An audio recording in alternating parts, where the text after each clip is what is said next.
A timidez tem esse processo de limitação de opções. E você precisa treinar e vencer esta tendência natural a limitar suas opções, porque se você não o fizer, você vai ficando realmente ensimesmado, vai deixando de conhecer outras pessoas, e tudo isso, evidentemente, contribui para uma limitação, não só de relacionamento, mas até uma limitação de pensamento. É através do critério que a gente julga a tudo, a todos e a nós mesmos, né? O conceito da diferença de abordagem entre ter mais tempo na sua vida ou mais vida no seu tempo. E a qualidade do tempo que você fala. Isso, também. Eu opto pelo segundo. Eu estou mais preocupado em ter mais vida no meu tempo do que mais tempo na minha vida. Então, essa passagem do mundo síncrono para o mundo assíncrono nos libertou de prestar muita atenção, porque qualquer coisa a gente volta. Só que a vida não tem volta.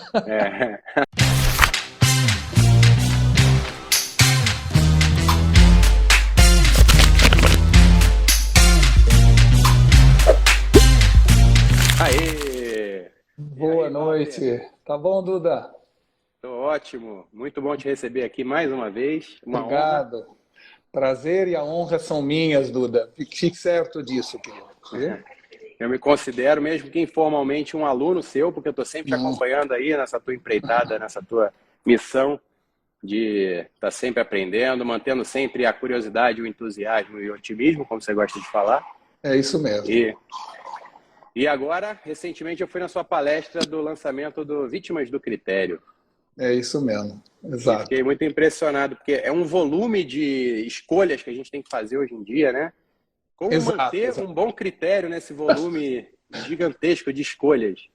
É isso mesmo, Duda. Você sabe que a razão de eu ter escrito esse livro foi porque eu percebi que, de alguma maneira, essa infoxicação, que é essa intoxicação de informação que a gente está tendo, né? Ela está fazendo com que as pessoas, aos poucos, vão perdendo o juízo de valor, perdendo o critério, perdendo aquela capacidade de separar o certo do errado, o bonito do feio, enfim. Tudo aquilo que a gente sempre, pelo menos, achou que sabia fazer, agora está um pouco tudo junto e misturado, né? E o critério é, no fundo, o que nos faz conseguir navegar no mundo. É através do critério que a gente julga a tudo, a todos e a nós mesmos, né? Então, em função disso, a perda eventual de um bom critério é realmente algo perigoso e a gente precisa estar atento contra isso, né? Não, e uma vez eu aprendi também que, etimologicamente falando, tinha a mesma origem, aí lembrei das provas de matemática e faz todo sentido mesmo. O termo razão e proporção tem basicamente a mesma estrutura. Não existe racionalidade sem o devido senso das proporções, e nas provas de matemática tem isso. Qual é a razão entre x vezes não sei o que, não sei o que lá? E isso tem muito a ver, né? A racionalidade, a capacidade de raciocinar, porcionar. Exato. A gente sempre teve, de alguma maneira, essa razoabilidade, não é? Eu vou dar um exemplo a você. Parece que as novas gerações perderam um pouco do senso de relação bionívoca entre esforço e recompensa. Isso é algo que a gente tinha como default na nossa vida, né?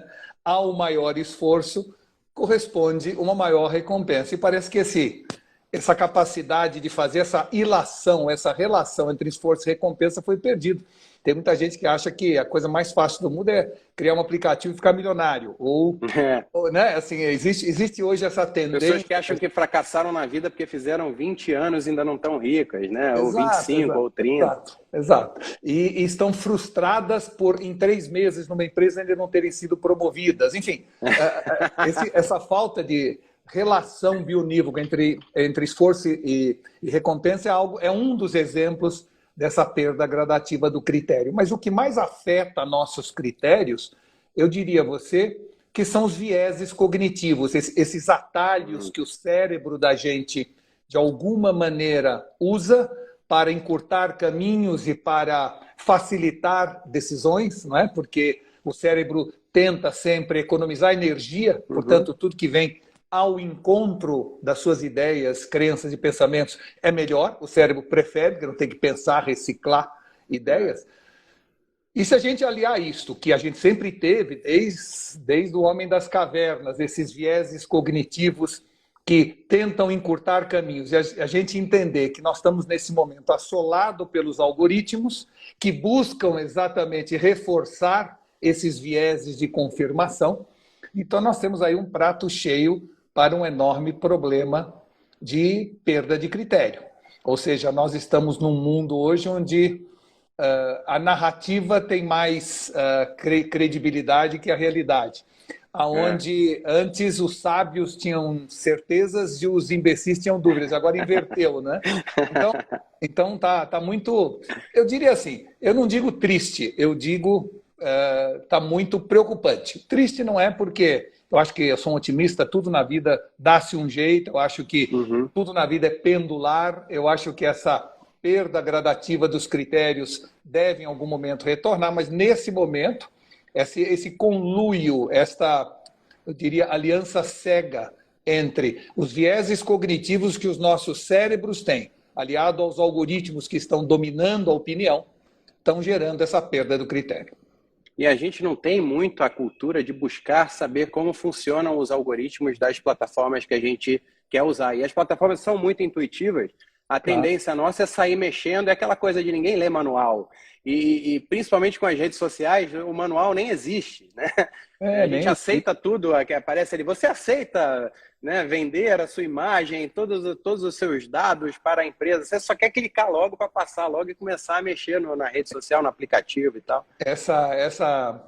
Eu diria que essa sociedade efêmera que nós estamos tem contribuído muito também para essa visão gradual da perda do critério. Tem amigos meus que me mandam um vídeo falando assim, olha, assiste esse vídeo até o fim, aí eu vou ver o vídeo tem 15 segundos. Eu falei, não é possível. Como é que ele acha que em 15 segundos eu vou parar o vídeo? E o pior é que param mesmo. Não é igual a imagem, eu coloco na imagem aqui, live hoje com Walter Longo às 19 horas no Instagram. Aí o comentário é onde é que é, que horas vai ser, onde, né? Com quem, né? Tá escrito ali, mas a pessoa... Exato. Nós estamos sim com um processo grande de Attention Deficit Disorder, né? Nós estamos com isso, todos nós. Isso tem a ver com o volume de impulsos que nos são jogados na nossa vista todo o tempo, né? Você perde a capacidade de focar. E é muito interessante isso. Quando você lê, você foca não apenas o olhar, mas também o cérebro em determinado tema, assunto, conteúdo, não é? Quando você, por exemplo, joga um videogame, você está atento não a um foco, mas a um desfocar. Você está olhando no canto direito a gasolina, no canto esquerdo o número de vidas, à direita embaixo, você está olhando onde vem seu inimigo por trás com uma câmera oculta, ou seja, você está... Sem falar que você está operando dezenas de botões ali, né? Operando dezenas de botões. Um instrumento exato, musical. chegando a mexer 7 movimentos por segundo, os grandes jogadores. Certo? Então, quando você analisa isso tudo, você fala assim, está claro por que a sociedade, de alguma maneira, ela está desatenta. A segunda razão é que nós tínhamos um mundo síncrono. Ou seja, a gente tinha uma só chance de assistir aquilo. Estava passando um filme na televisão, ou eu assisto aquele filme, ou eu perco aquele filme. Né? O mundo assíncrono, que é o mundo que se move a partir do momento que a gente quer que ele se mova, né? Eu entro numa série, assisto, se eu não quiser eu volto, se eu quiser eu paro, eu desligo. Então te dá uma... Não decorar nada na tua cabeça, porque tudo tem lá no Google, tudo tem, né, registrado. Então, essa passagem do mundo síncrono para o mundo assíncrono nos libertou de prestar muita atenção, porque qualquer coisa a gente volta. Só que a vida não tem volta. O mundo real... A gente não sabe de onde veio a informação que você acredita, né? Isso é uma loucura também, porque quando a informação era mais lenta e mais profunda, você lembrava a origem de onde veio aquele raciocínio, de onde é que você pegou. Por exemplo, você estava falando essa coisa do síncrono e assíncrono, eu lembrei não lembro de onde eu tirei isso, mas eu lembro de alguém me explicando que quando a escrita começou a ser popularizada na Grécia, os filósofos ficaram revoltados. Ninguém mais vai lembrar de nada, porque na época tudo era Tudo era Vou memória, publicar exato. um livro. Então ele subia Exato. num palanque e falava o livro inteiro. Quem ouviu, ouviu. Quem não ouviu, não ouve mais. Né? Não Exato. tem um registro escrito. E eles pensando, nossa, vai destruir. O ser humano vai ficar muito debilitado mentalmente. Não vai Exato. conseguir mais. E o pior ainda foi quando, a partir de escrever um livro e colocar na Biblioteca de Alexandria, que era um local onde todos iam com enorme dificuldade para observar o que estava escrito lá naquele livro, aí veio Gutenberg, alguns séculos depois, e imprimiu aos milhões, dando a chance, então, de todo mundo não guardar mais na cabeça. Tal. E naquela época dizia-se isso, que nossa, o mundo está perdido. Não está perdido. Existem pessoas que vão continuar prestando atenção e pessoas que não vão. Eu sou cada vez mais adepto da visão individualizada do destino de cada um. A gente fala agora, por exemplo, do metaverso, né? E tem muita gente que fala assim, mas, pelo amor de Deus, se alguém que é um entregador de pizza entra no metaverso e pode se transformar num guerreiro ninja, ele não vai entregar mais pizza. Né? Ele vai ficar lá no metaverso. E provavelmente muitos farão isso, mas outros, ao entrarem no metaverso e verem o potencial de realização de negócios lá dentro, vai voltar, vai entregar o dobro de pizza para ter criptomoedas e com isso montar um negócio lá dentro. Ou seja, pessoas são diferentes. Quando surgiu a televisão, o que se dizia é o seguinte, não vai mais haver interação entre pessoas. Todos vão ficar sentados no sofá pedindo pizza e engordando e assistindo TV. E realmente, por um monte de gente, isso ocorreu. Enquanto que outros botaram a esteira na frente da televisão e fizeram o dobro de exercício. Sim. Então é importante a gente entender que não existem fenômenos sociais, mas cada vez mais fenômenos individuais, onde pessoas são movidos por diferentes estímulos e instintos e agem de maneira distinta. E a tecnologia, ela não é nem imoral, nem moral, ela é amoral. Ela está aí para quem souber usar bem ou para quem souber usar mal. Então, claramente, eu acho que tudo vai se encaixando e, como sempre, nós teremos uma casta privilegiada de pessoas. E o resto será massa de manobra e tem sido assim desde o início do mundo. Eu tenho medo exatamente de segmentar muito, de ficar tipo castas mesmo, assim, ainda com um abismo maior, com um hiato maior entre elas, que seriam as pessoas que conseguem domar todas essas... Exato. Mas sabe, acho que não, as reféns da vontade. Eu acho que a grande diferença entre o mundo digital ou pós-digital e o mundo que a gente tinha até então é de que antes não havia decisão. De alguma maneira, se você nascesse no interior do Piauí, você estava definitivamente alijado do mundo da informação, da cultura, do conhecimento, da música clássica, né? E hoje, você, no interior do Piauí, com o toque de um botão, tem acesso à Biblioteca Nacional do Congresso de Washington. Então, o que aconteceu foi que nós trocamos a autoridade pela alteridade. Agora você tem alternativas. Sim. E isso tem que ser celebrado. A democratização do acesso, esta veio para ficar. Qualquer pessoa pode estar no deserto do Atacama, pode falar com qualquer pessoa do mundo. Isto era algo que não havia. Você tinha relações, cultura, informação nas grandes cidades. Aliás, antes disso, há muitos séculos atrás, só os sacerdotes tinham acesso à cultura e informação. Sim. O resto da população vivia na mais absoluta ignorância. Aí nós trouxemos mais adiante um pouco, há uns 300 anos atrás, os nobres tinham acesso à cultura e informação, podiam mandar seus filhos estudar em universidades. Há 100 anos atrás, só os ricos tinham acesso à cultura e informação, além dos nobres e dos sacerdotes, né? E há 50 anos atrás, só quem morava numa grande cidade tinha acesso à cultura e informação. E agora, qualquer pessoa, em qualquer lugar do mundo, pode saber o que quiser a hora que der vontade. Isso mereceria uma enorme celebração se 85% das pessoas não usassem a internet apenas para ver gatinho estourando balão ou Whindersson Nunes. Né? Esse é o problema hoje, ou seja, que com tanta facilidade de acesso, as pessoas foram perdendo a curiosidade. E isso é preocupante. E também, agora puxando um pouco para o lado também desse meu momento como professor, que agora eu estou começando uma nova empreitada, estou passando um pouco da minha experiência como um ex-tímido, que eu comecei a estudar teatro na faculdade, que eu queria ser diretor de criação, de publicidade, queria trabalhar nos bastidores de campanhas e contar histórias e vender produtos. E aí eu comecei a ficar paralisado, a minha mão tremia quando eu tinha que apresentar um projeto na faculdade, a minha voz falhava, eu ficava suando. Quando eu tinha que chegar nas meninas, eu também morria de vergonha. E aí comecei a estudar teatro exatamente por isso. E aí 21 anos se passaram, acabei virando ator profissional, e empresário, influenciador também. Eu me considero também uma pessoa muito curiosa, por isso que eu me identifiquei contigo, assim. E eu te pergunto, quando a pessoa está envergonhada, nesse mundo super conectado, ela fica ainda com mais dificuldade de escolher bons critérios para tomar decisões, fazer escolhas. O tímido, eu brinco que é como se ele tivesse enfeitiçado ali dentro dele mesmo, é um feitiço, um transe, uma neurose Isso mesmo. egóica, ególatra, egoísta, egocêntrica, e ele fica achando que todo mundo está julgando cada momento, e às vezes até tá, porque a gente julga o tempo todo, faz milhões de julgamentos por segundo, mas isso não é tão importante assim. É verdade. Como é que a gente poderia colocar aqui algum... Olha, primeiro é o seguinte, eu soube recentemente que você tinha essas aulas que você está dando, e eu vou ter que, de alguma maneira, me inscrever e fazê-las, porque eu sou uma das pessoas mais tímidas que você conhece. Para!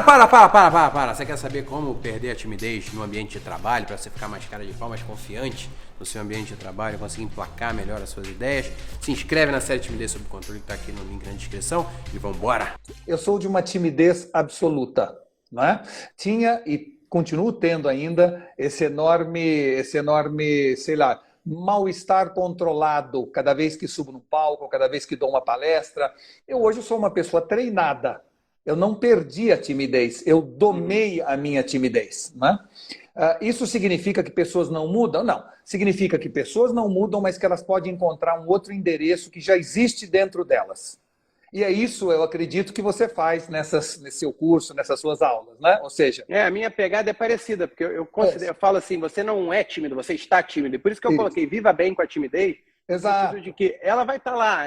Ela vai estar lá, mas você pode domá-la, exatamente. Por exemplo, eu fui na sua palestra, fui te fazer uma pergunta no final, tinha, sei lá, 50 pessoas ali fisicamente e estava sendo transmitido também pela internet. Isso. E aí eu pedi o microfone para fazer uma pergunta. Antes do microfone chegar, eu fiquei isso aí, exato. Aí eu preparei a minha apresentação para falar, né? Porque tava todo mundo que ia perguntar, falando, eu sou fulano de tal, eu trabalho com isso, e a minha pergunta eu já estava com o textinho todo ensaiado. Aí quando eu peguei o microfone, eu disse, Duda Nagli, aí me ajudou, porque aí me desconcentrou, aí eu falei, não preciso mais me apresentar, aí todo mundo riu, kkkk.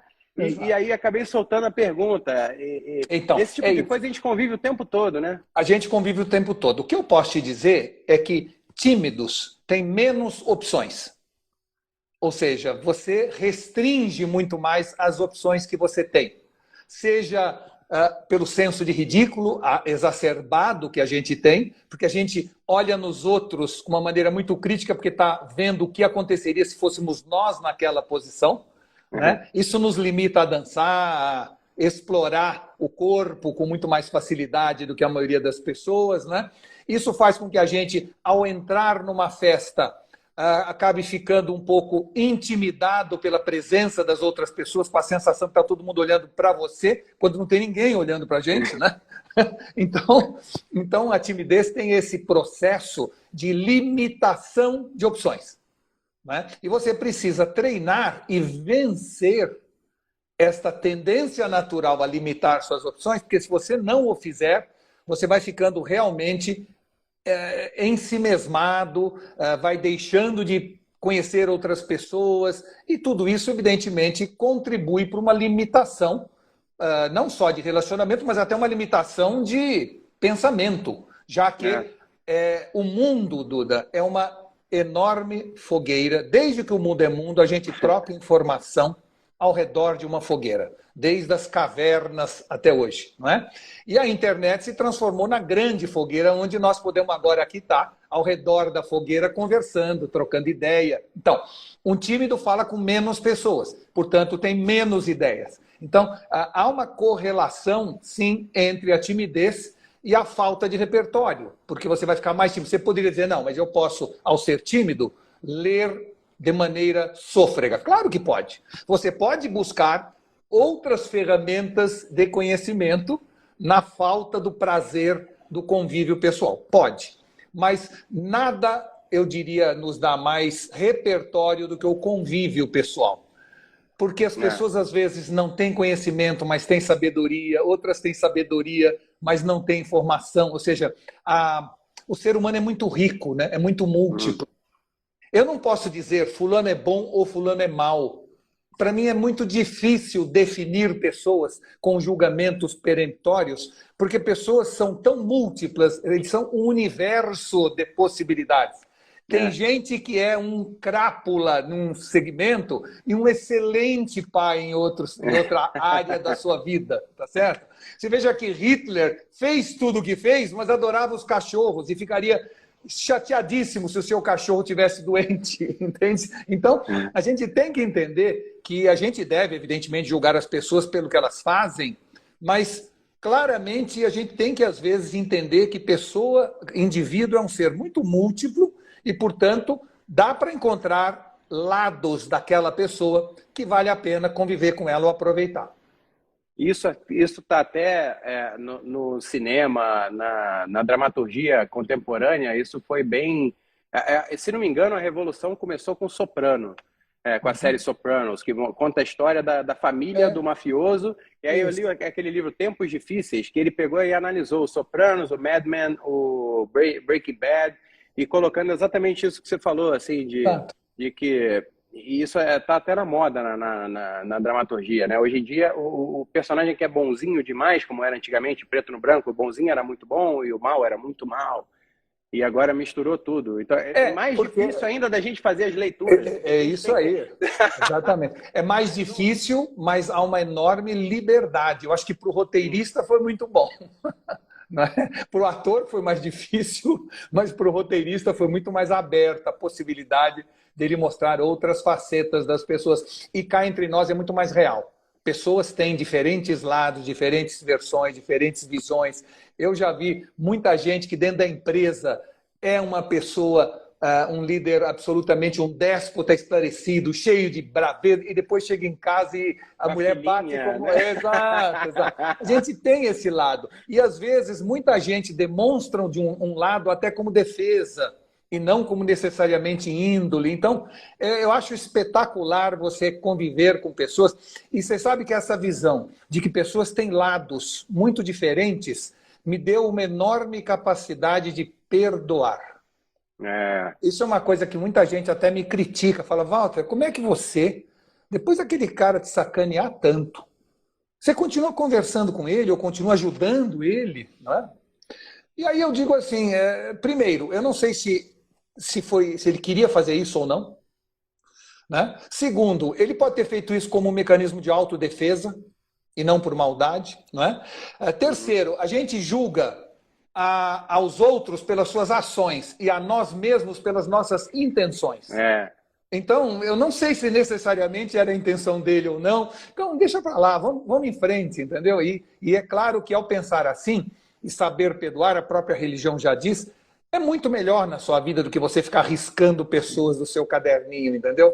É claro que muitas vezes, depois de ver a atitude de alguém, a gente deve dizer assim, podemos ser amigos simplesmente, coisas de amor nunca mais. Isso podemos, é claro. Que, às vezes você nota que aquela pessoa, apesar, seja com intenção ou não, ela é disgusting, ela te faz mal, a presença, a energia, seja o que for, né? Até porque nosso tempo é escasso, né? Nossa capacidade de interagir com pessoas, a gente também não pode perder tempo com pessoas que já se formaram. Aliás, tempo é outro assunto também muito importante que a gente tem discutido muito e que tem a ver com critério, que é o conceito da diferença de abordagem entre ter mais tempo na sua vida ou mais vida no seu tempo. Né? E a qualidade do tempo que você fala. Isso, também. Eu opto pelo segundo. Eu estou mais preocupado em ter mais vida no meu tempo do que mais tempo na minha vida. E eu acho, Duda, que o mundo digital trouxe muito mais tempo para nós. Muita gente fala, mas como é que eu vou estar no metaverso se eu tenho mal eu tenho tempo a uma vida, eu vou ter duas, né? Mas se a gente pensar, eu antigamente escrevi uma carta para mandar uma mensagem para alguém, carimbar, botar no envelope. Torcer para ela chegar, ela pegar. Torcer para ela chegar, levar no correio, tá certo? Agora eu mando a mensagem imediatamente. Antigamente eu tinha que comprar alguma coisa, tinha que sair de casa, pegar o carro, né? Agora eu faço de casa. Antigamente tinha que até o banco tirar dinheiro, agora tem o caixa eletrônica espalhada no mundo inteiro. Então, a gente tem que entender que nós estamos ganhando muito tempo, Sim. né? Tempo que era gasto com burocracia, com esforço. Podemos ganhar. E esse tempo dá para aproveitar fazendo mais coisas, mais vida no seu tempo, já que o tempo, de alguma maneira, está sendo otimizado pela tecnologia, né? Mas aí demanda mais autodisciplina, mais... porque a gente tem que ser senhor das nossas vontades. Porque o nosso smartphone, por exemplo, o próprio aplicativo está competindo o tempo todo. Agora eu estou tentando fazer o máximo para me concentrar em você. Tem pessoas comentando coisas, eu estou curiosíssimo para ler os comentários, mas eu sei que ainda mais você que fala num volume de informações relevantes muito, muito alto, então não dá para perder o papo. Então eu estou aqui com as minhas anotações, é tudo misturado ao mesmo tempo. Eu vejo isso também criando a minha filha.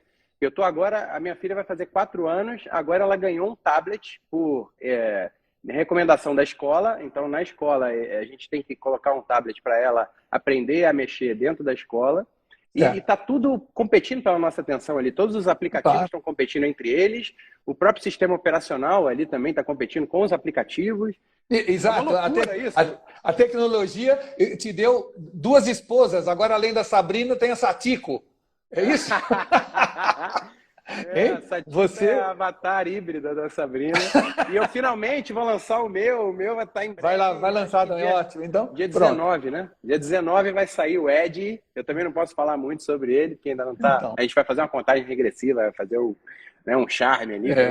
É verdade, mas olha, eu acho que você, que ainda é tão menino, né? tão jovem, você realmente. Vou fazer 40 anos ano que vem. Então, eu tenho exato, cara de muito jovem se você pensar que as pessoas estão vivendo hoje 90 a 100. E quando você chegar a 90, talvez seja 120. A gente tem que entender isso, que também tem um processo de alongamento, né? Que, de alguma maneira, seus telômeros não estão se encurtando tanto quanto os meus, tá certo? Então, você vai viver realmente muito mais. Então, tem tempo. Eu acho que se você puder, se a minha experiência puder servir de lição para você, eu diria o seguinte: não faça nada diferente do que você faz, dedique-se a tudo que você se dedica, só preste mais atenção. Ou seja, o tempo, ele é uma coisa um pouco a gente não percebe que tem que perceber. A passagem do tempo é uma coisa deliciosa, entendeu? E se a gente está muito ocupado e muito distraído com um monte de coisa, dificilmente a gente vai aproveitar o tempo como eu estou dizendo que a gente devia aproveitar. Então eu tive já muitas situações na minha vida anterior, pregressa, não numa outra, na mesma vida, mas antigamente, onde eu lembro de ter uma passagem espetacular, como estar dentro da Catedral de Santa Sofia, na Turquia, com meu filho, e não estar prestando atenção no olhar do meu filho olhando a Catedral de Santa Sofia. Eu estava lá preocupado com coisas da empresa, do trabalho, do escritório, ou se tivesse um celular na mão, estaria olhando as mensagens. Ou seja, de alguma maneira, exige sim uma disciplina da nossa parte de tempo de plantar e é tempo de colher. É tempo de cuidar das coisas do negócio, é tempo de cuidar da família. A gente tem que ter essa capacidade seletiva do tempo, porque a gente tem que prestar atenção, você tem que olhar o olhar da sua filha. Senão, quando ela tiver 16... Isso é uma das coisas mais deliciosas que tem. Você falou na hora, eu fiquei viajando, vendo o olhinho dela, assistindo as coisas, aprendendo as coisas. Isso não tem preço, né? Isso é uma das maiores tesouros que tem. Isso já é o metaverso. Isso já é o olhar um outro mundo através do olhar de outro, né? Então, assim, é impressionante como a gente tem tudo o que a tecnologia está nos dando agora, a gente já tinha ao nosso redor através do ser humano e não estava aproveitando tanto. Então, por isso que eu digo, acho que prestar atenção, né? Prestar atenção no gesto das pessoas ao seu redor, prestar atenção no sorriso da sua mãe, que tem um sorriso lindo, ou seja, prestar atenção nas coisas é que faz o tempo ir mais devagar, é que faz marcar mais o tempo. E aí você vai, então, conseguir dizer, eu vivi. Né? Porque senão vai passar muito rápido, entendeu? E o ingrato também é que quanto melhor o momento, quanto mais prazeroso, mais rápido o tempo passa também, né? Quando você está, sei lá, tô sendo estrangulado por um troglodita no treino de jiu-jitsu, aqueles 10 segundos demoram uma eternidade, não passa nunca. Agora, quando eu estou brincando com a minha filha, ela está dando uma gargalhada, isso voa. Isso é ingrato, né? Bom, é que você também pegou duas situações bastante dramáticas em ambos os lados. Mas eu tenho a impressão de que se você começar a treinar a você mesmo, de prestar atenção nesses momentos agradáveis, eles passam mais devagar. A atenção faz o tempo diminuir a velocidade. É porque a gente presta atenção em mais detalhes, né? Isso, exato. Então, pelo menos é uma sensação que eu tenho hoje de que eu não teria feito nada diferente do que eu fiz na minha vida até hoje, apenas teria prestado um pouco mais de atenção em alguns momentos. Não, mas ainda dá tempo, né? Não, claro que dá. Mas eu estava viajando também numa entrevista recente sua, falando sobre a qualidade dos serviços no Brasil, já que o brasileiro ele tem um calor humano muito grande. Antigamente, a excelência nessa prestação de serviços era muito aquém, muito inferior a serviços nos Estados Unidos, na Europa e tal, e que agora essas coisas estão se invertendo numa velocidade muito grande. O serviço lá nos Estados Unidos está caindo muito, né, normalmente, e a gente está conseguindo evoluir os serviços aqui e, ao mesmo tempo, manter o calor humano. E acho para que lado você acha que está indo esse novo? Eu acho que os serviços eles vão crescer muito, né, nessa nova economia do futuro. Sem dúvida. Eu acho que nós estamos num momento do mundo que está, de alguma maneira, conseguindo integrar o high-tech e o high-touch, né? Esses dois universos eles estão se unindo, porque antigamente um garçom no Brasil brincava, falava de futebol na sua mesa, tal, depois trazia a Coca-Cola Diet em vez de normal. Não, nem e no Rio de Janeiro, o cara pensa, você vê na cara dele, podia estar na praia, estou aqui atendendo esse cara. Exato. Né? Então havia esse lado que era assim, era um high touch sensacional que o brasileiro sempre teve, né? Naquela atenção, naquela simpatia, mas o profissionalismo ficava um pouco a desejar. Agora eles vêm com aquele tablet, que ele toma nota se é com limão ou sem limão, se é com cubo de gelo sem gelo. Então, você consegue, no Brasil, unir a tecnologia que faz com que os erros diminuam, não é? E, por outro lado, ele vai continuar perguntando o seu time, vai tirando sarro, vai contar a última piada. Então, nós estamos, com a tecnologia, agregando competência àquele bom humor, àquela simpatia. E nos Estados Unidos, que sempre foram muito mais profissionais, eles falavam a mesma frase para qualquer pessoa que entrasse de um jeito treinado muito bom. De alguma maneira, eu tenho a impressão de que lá a perda da produtividade se dá por razões geracionais e não mais por razões apenas de que não estão olhando a tecnologia, não. É que eles estão um pouco enfadados. Novamente, aquele assunto de que se eu não vejo relação entre esforço e recompensa, eu não vou me esforçar, não é? E aí você tem uma juventude inteira, uma nova geração. Por que quando a gente chega nos Estados Unidos, a gente fala assim, como eu queria ir num restaurante tem garçom velho, né? Porque você tem hoje aquelas meninas que servem você, né? E que não presta atenção em nada, e traz tudo errado, ou demora, e que tem ainda o nariz em pé, tem uma soberba, acho que estão fazendo um favor de atender. É claro que não é em todo lugar e não é assim, é apenas uma caricatura. Mas estou dizendo, realmente houve um decréscimo da atenção e da dedicação em função da perda da relação entre esforço e recompensa. E isso, claro, é geracional, já deve passar. Uma coisa que pouca gente talvez pare para pensar é que, assim, uma geração bem-sucedida acaba mimando seus filhos. Tem aquela coisa, filhos mimados, não é? Acabam não tendo o mesmo sucesso, o mesmo reconhecimento, o mesmo esforço da geração anterior.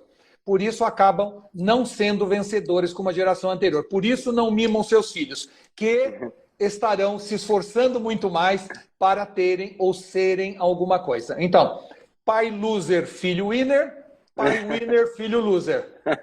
E isso acontece o tempo inteiro, não é? A gente vê isso acontecendo. Aquela expressão também que é tempos fáceis criam homens fracos criam tempos difíceis, tempos difíceis criam homens fortes, e aí...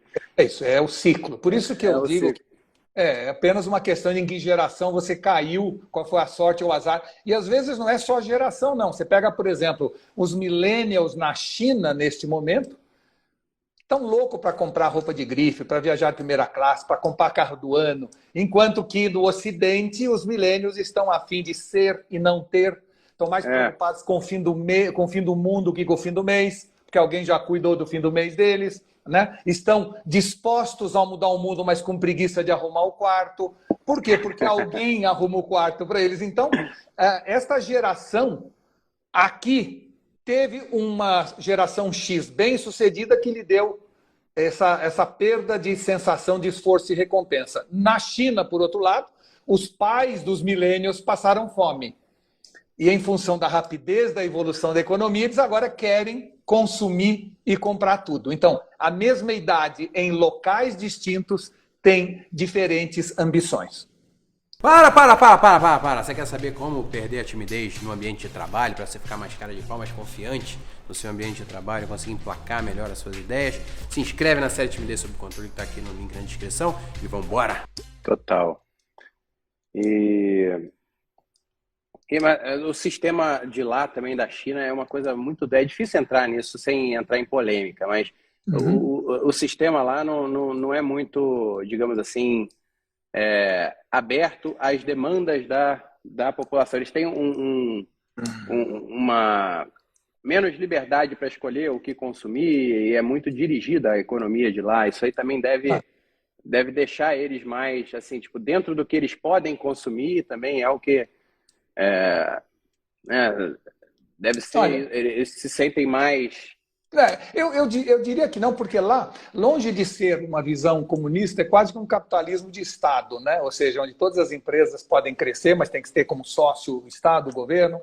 Você tem a chance de comprar tudo. Você vai a Xangai ou a Beijing, você tem as maiores grifes do mundo e todo mundo comprando e consumindo, filas nas lojas Louis Vuitton. Ou seja, você tem realmente um consumo desenfreado, fruto de um novo richismo. E isso não no sentido pejorativo, no sentido de dizer, se as pessoas não tinham acesso a isso, agora querem consumir. É natural e é humano. E o terceiro mundo, se a gente vai numa loja da Louis Vuitton em Paris, você não vê franceses na fila, você vê asiáticos, russos, brasileiros, você vê outro tipo de gente que agora começou a ter acesso a bens e, portanto, ainda é algo novo, é novidade, vamos dizer assim, né? Segundo assunto que é importante também, para conversando, já que tem gente nos ouvindo, é que, como eu falei antes, eu valorizo muito o indivíduo. Não é porque a gente fala dos millennials que todos os millennials de 18 a 38 são iguais. A gente conhece muito millennial com um pai bem-sucedido que quis, inclusive, ser mais relevante que o pai e que lutou desesperadamente. Como também há pessoas que foram filhos de pai losers e que continuam cada vez mais curtindo ser um loser. Mas quando a gente fala assim em termos genéricos, a gente caricatura muito, mas claro que há exceções, não é? E essas exceções têm de ser valorizadas. Por quê? Porque é muito mais difícil a uma pessoa fazer um esforço rodeado de quem não se esforça, do que você viver num mundo onde todo mundo se esforça e aí você é compelido a se esforçar. Então, eu hoje dou muito valor à geração Z, à geração Y, os millennials, etc., exatamente porque as pessoas que destas gerações estão se esforçando merecem um reconhecimento ainda maior do que os da minha geração. E tem essa coisa também de você tem essas frases, você é a mistura das 5 pessoas que você mais convive, mas isso também tem a ver com as pessoas que você escolhe conviver, mesmo que passivamente, assistindo a entrevistas, podcasts, lendo livros de autores. Esses autores, essas pessoas que por mais que seja uma coisa de massas, como um livro, como entrevista, isso aí também ajuda muito na formação dos indivíduos. Claro. Né? Olha, todos nós temos uma dualidade inclusiva, que é a nossa vida, ela é resultado da nossa essência, que é o que a gente nasce, que tem a ver com o nosso cérebro, nossos terminais nervosos, nossa sensibilidade, que a gente já nasce com aquilo, que é a nossa essência, e com a nossa existência, o que a gente passa durante a vida. E é isso que nos forja, tá certo? Então, todos nós somos fruto da essência e da existência. Alguns de nós, a essência é muito mais relevante no resultado final do que a existência. Para outros mais sensíveis, a existência é muito mais marcante do que a essência, que foi a forma como ele nasceu, né? E então não dá para a gente dizer isto é 50% cada um. Tem gente que é 20-80, tem gente que é 30-70, mas uma coisa é verdade, o resultado final disto depende muito de o que a gente quer para cada um de nós. Ou seja, se por acaso você quer ter sucesso, Duda, o mundo te empurra. Se você quer ser feliz, o mundo te abraça.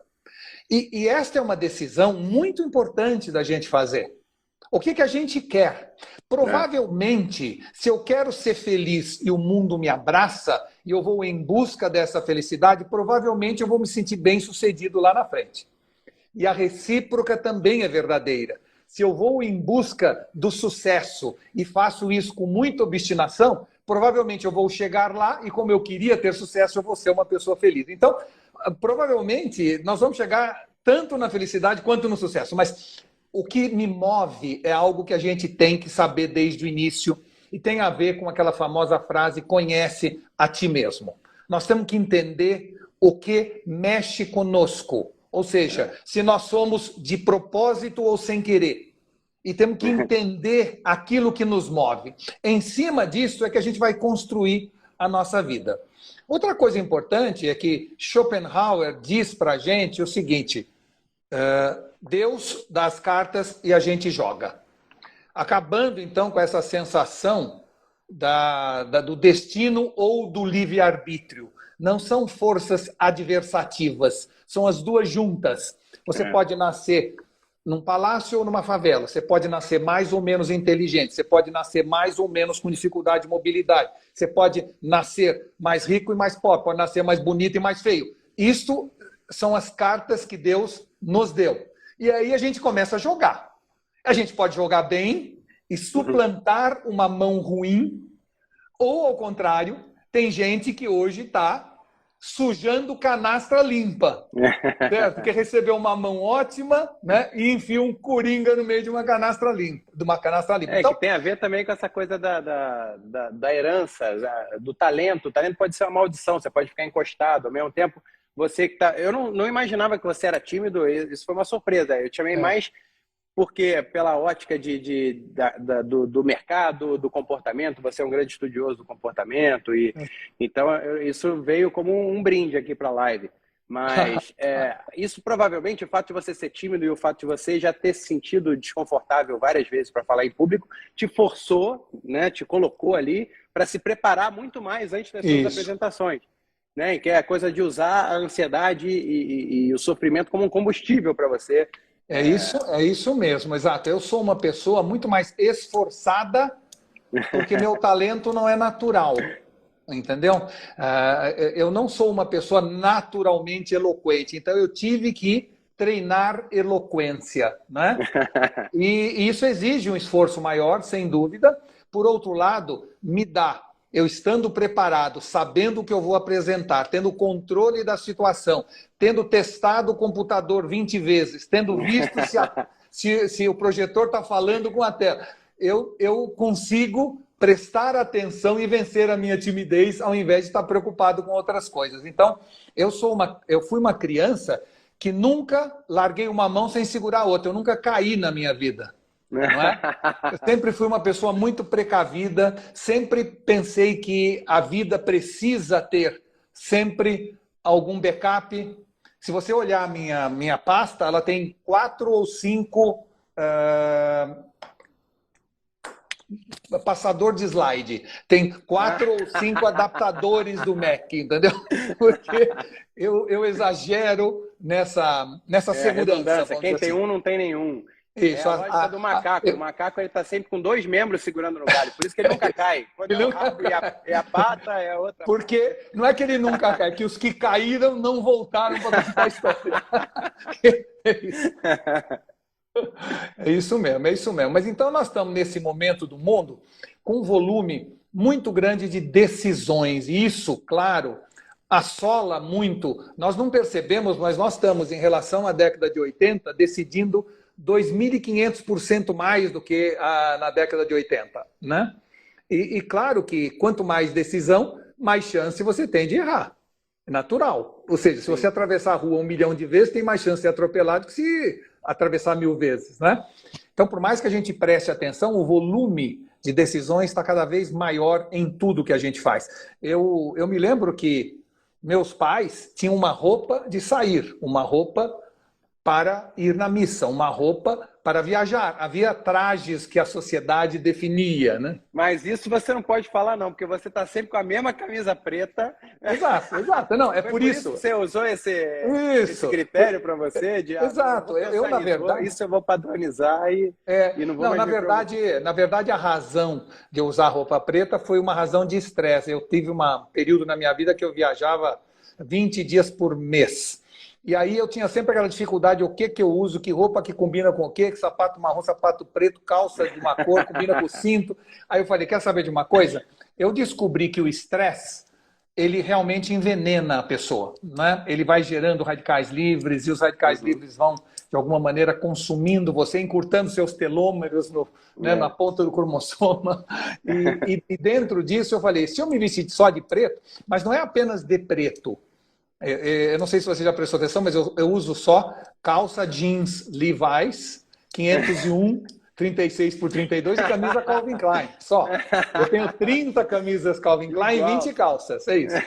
Então, assim, não é que eu uso preto, eu uso a mesma roupa há 20 anos, né? E isso me deu uma tranquilidade de poder viajar sem ficar muito preocupado, faz mala, tira mala, põe mala, porque era uma coisa que realmente me angustiava um pouco, tá? Eu até pouco tempo atrás, agora eu troquei, mas até pouco tempo atrás eu tinha 3 carros, mesmo modelo, mesma marca. Não é?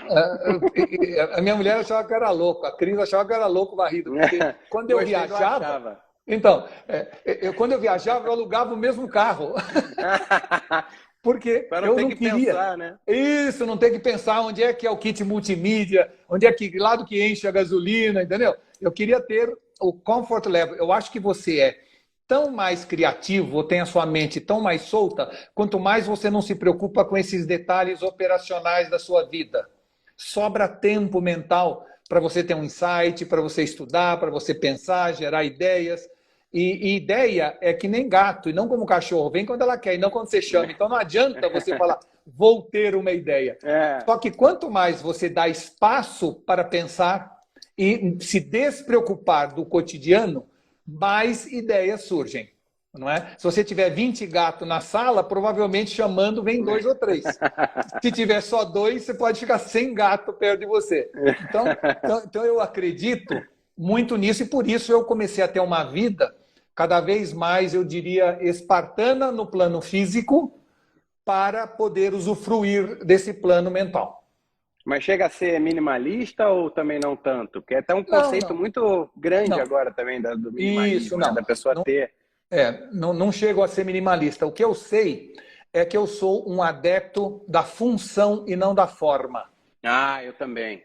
Ou seja, eu também. Eu lembro até de um livro do Schopenhauer que ele falava assim, acho que é aquela do debate, agora eu esqueci, aquele de como vencer um debate. Como vencer, não tendo razão. Que tinha um dos exemplos que na hora foi óbvio, que assim, se não funciona na teoria, na prática, refaça a teoria. Não é que isso funciona na teoria, mas na prática não funciona. Não, se não funciona na prática, a teoria... Muda a teoria, isso mesmo. É igual aquela pessoa que fala, eu vou dar 110%, isso me dá uma raiva também, é o tipo de coisa que me dá um bug no cérebro, porque... E as obras de arquitetura e de moda também, hoje em dia, elas estão avacalhando muito a funcionalidade das coisas, né? Isso é impressionante. São 2 exemplos muito práticos. Exato, você vê, eu sou obcecado... Você consegue ver, né? Eu sou obcecado por conforto. Conforto, eu acho que conforto é uma questão, vamos dizer assim, eu pago qualquer coisa por um bom colchão, mas eu não pago qualquer coisa por um carro excepcional. Por acaso, a minha esposa insistiu muito, eu comprei um carro muito bom agora, mas normalmente, para mim, carro é uma função de me levar do ponto A para o ponto B. E se o carro é bonito ou feio, eu estou dentro dele, eu não estou vendo do lado de fora. Então, eu não tenho tanta preocupação conforme. Eu sou mais Não, mas digo, Volvo que BMW, entendeu? Se eu mas, pensar. ou, por exemplo, uma Ferrari, que é um carrão, deve ser uma experiência incrível e tal, Mas é desconfortável. em São Paulo, cheio de buracos, você vai ficar o tempo todo preocupado com a suspensão Passando na do carro, lombada de lado. batendo, raspando o meio do carro. Isso, para mim, eu não consigo entender também. Então, é porque nós somos cultuadores da função e não da forma. Tem gente que paga qualquer coisa, que fica, vamos dizer assim, absolutamente desconfortável numa roupa linda. Você jamais vai me ver pensando assim, eu prefiro uma roupa confortável, né? Então, essa visão de priorizar a função ao invés da forma é algo que sempre fez com que eu tivesse essa visão mais tranquila de que, para mim, a mochila que eu uso não tem que ser uma Tumi. Pode ser a Samsonite, que tem mais bolsos, entendeu? Para mim, o que importa é o volume de bolsos da mochila. Então essa tem sido a minha vista. Eu acho que a beleza, né, também está muito relacionada com o melhor acabamento estético da coisa funcional. Sem função não há beleza.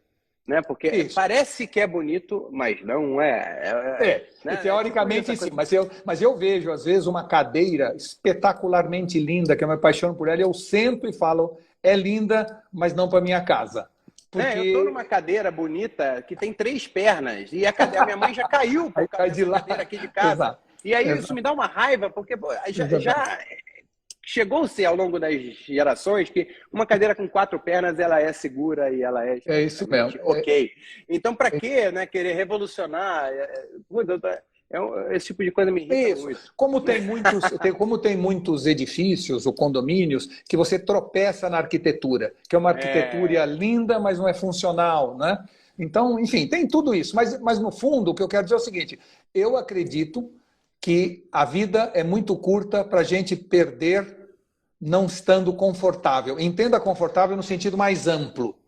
Confortável no sentido de se sentindo adequado. Seja dentro da roupa, seja dentro da sua casa, seja dentro daquela empresa, seja entre seus amigos. Você tem que buscar esta função em prioridade à forma. Mas tem gente que é tão esteta, que é tão obcecado pela forma, que para ela ver algo bonito descansa a alma. Eu entendo isso, entendeu? Eu não consigo ter essa sensação, mas eu entendo quem priorize tanto a forma, aonde um prato de comida não está gostoso, mas está lindo. Para mim não serve, tem que estar gostoso, né? Então, eu sou o rei de comer em pé. E é interessante como... Eu como em pé na tábua, Sabrina. Você é um troglodita, não tem apresentação nenhuma, mas tá delicioso, tá quentinho, vem cá. A sociobiologia diz, eu não sei se é verdade, que homens são mais função do que forma e que mulheres são mais forma que função. Também é uma visão genérica e pode ter milhares de exceções, não é? Mas eu tenho a impressão de que tem um pouco de essência, pode ser, a sociobiologia diz que é essência, mas eu acho que também tem existência da mãe falando se arruma, se pinta, né? Deve ter isso também. Então, é um pouco dos dois. Mas, claramente, eu vejo que os homens são mais trogloditas nesse aspecto e mais buscando a função do que a forma. Para. Você quer saber como perder a timidez no ambiente de trabalho, para você ficar mais cara de pau, mais confiante no seu ambiente de trabalho, conseguir emplacar melhor as suas ideias? Se inscreve na série Timidez Sob Controle, que está aqui no link na descrição, e vambora! E eu queria te perguntar também, já que você falou também da mãe e tal, dessa coisa da primeira infância, que você citou uma vez, eu vi numa entrevista sua também falando das brincadeiras que a sua mãe fazia contigo, né, para provocar a sua imaginação, a importância da imaginação na primeira infância. E aí, como eu estou com a minha filhinha pequena, quero aproveitar e te pedir conselhos nesse sentido também. Como turbinar assim, a imaginação, como usar a imaginação a favor do bom desenvolvimento da minha filha? Você sabe que eu estou escrevendo um livro que em breve vai sair também, chamado Baixe os Gurus, Salve os Guris. Né? E o livro trata exatamente disso, que todos nós nascemos com a imaginação absolutamente valorizada em nós. É um aplicativo que a gente tem. Não, é incrível. Né, na primeira página do nosso iPhone. O verdadeiro metaverso é a imaginação. É a imaginação. O metaverso agora é um simulacro, é uma tentativa digital de reproduzir a imaginação. O metaverso é uma arma fundamental para pessoas que perderam a imaginação.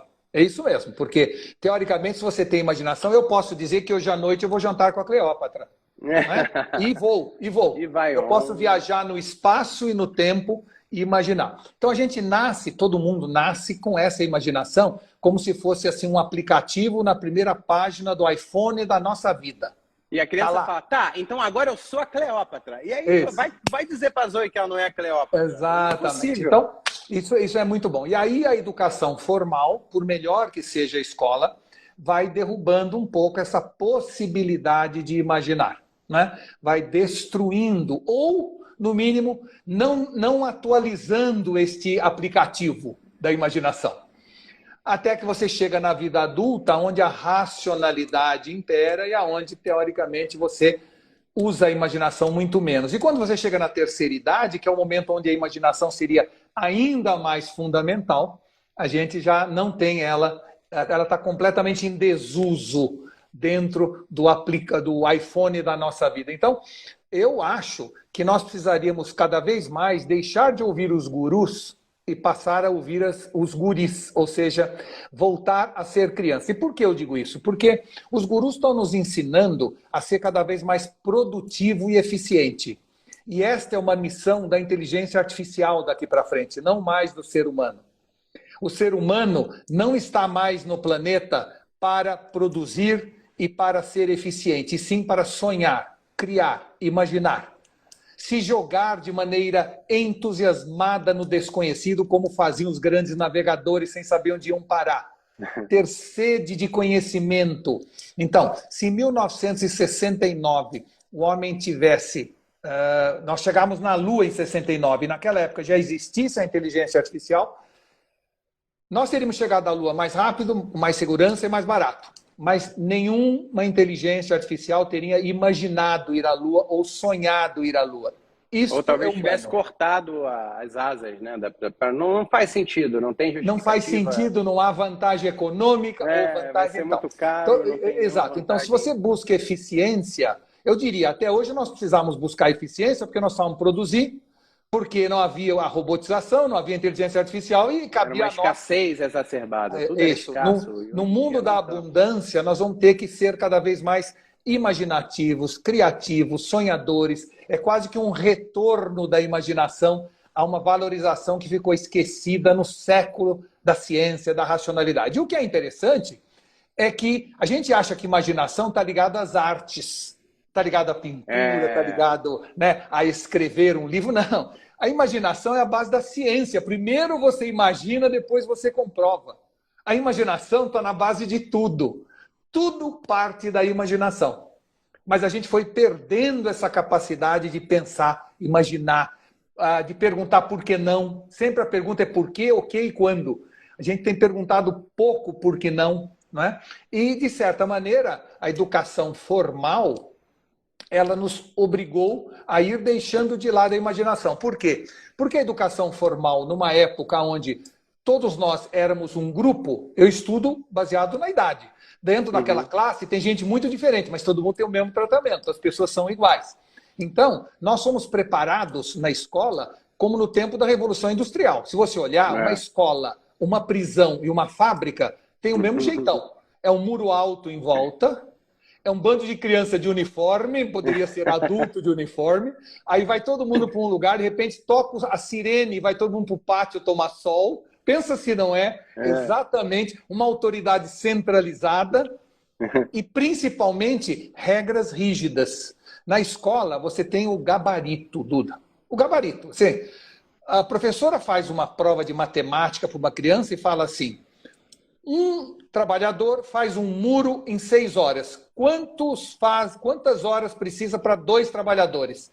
Independente do que você pense, já está no gabarito que são 3 horas. E se você escrever 8 horas, a pessoa não vai perguntar por quê, vai te dar 0.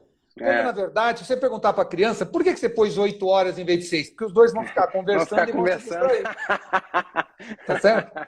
Ou se você falar assim, um saco de pipoca é consumido por uma criança em 5 minutos. Quanto tempo demora para 2 crianças comerem? Você vai falar 2 minutos e meio. Não, pode ser 1 minuto, porque o outro sabendo Eles vão que acelerar, vai comer, porque não, vai acelerar. Então, rápido, é que esse tipo de pensar, imaginar a realidade, ela não está no gabarito. Então, a gente se acostuma a pensar pelo gabarito. E o gabarito é a prova definitiva da falta de imaginação. Não é? Então, a gente vai... Fala. Eu te pergunto, até que ponto seria o próprio sistema de ensino ou o amadurecimento natural do ser humano que... Eu diria que os dois. Eu diria que sim. Se você deixar um ser humano, mesmo em homeschooling ou sem educação, ele vai deixando de lado um pouco a imaginação, porque ele vai precisar sobreviver. Ele vai precisar trabalhar. Ele vai precisar se esforçar. Ele vai precisar... para comer, fazer alguma coisa. Ou seja, a realidade se sobrepõe a essa visão idílica da imaginação. Fazer algo útil para outras pessoas. Né? E foi assim até hoje. Mas você está vendo que um mundo de inteligência artificial, um mundo de produção, vai tirar das pessoas essa necessidade de sobrevivência, que trouxe o homem de 150 mil anos até hoje.